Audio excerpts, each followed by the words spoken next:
ঘরে থাকা নুডলস দিয়ে আমি যেভাবে ঝটপট করে খুব সহজে রামেন তৈরি করি তার একটা ছোট ভিডিও নিয়ে চলে আসলাম।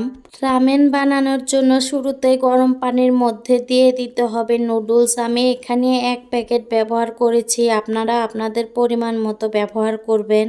নুডলসটাকে খুব ভালোভাবে সিদ্ধ করে নিতে হবে, পানির পরিমাণটা একটু বেশি দিবেন, এতে করে রামেনের ঝোলটাও হবে। আর এখন দিয়ে দিচ্ছি রসুন কুচি, সাদা তিল, 1 চামচ পরিমাণে শুকনো মরিচের গুঁড়ো, সাথে 1/2 চামচ চিনি, আর এখন দিয়ে দিব একেবারে ফুটন্ত গরম তেল। তেলটা দিয়ে ভালোভাবে সব কিছুকে একটু একত্রে মিশিয়ে নিয়ে দিয়ে দিব 1 চামচ পরিমাণে সয়া সস দিয়ে ভালোভাবে মিশিয়ে নিচ্ছি। এখন দিয়ে দিব সিদ্ধ করে রাখা নুডলসটা পানি সহই দিয়ে দিতে হবে। সব কিছুকে একত্রে ভালোভাবে মিশিয়ে নিলেই হয়ে যাবে ঘরে থাকা অল্প উপকরণ দিয়ে রামেন নুডলস। এই রামেনটা অল্প সময়ে অল্প উপকরণ দিয়েই তৈরি হয়ে যায়। আল্লাহ হাফেজ।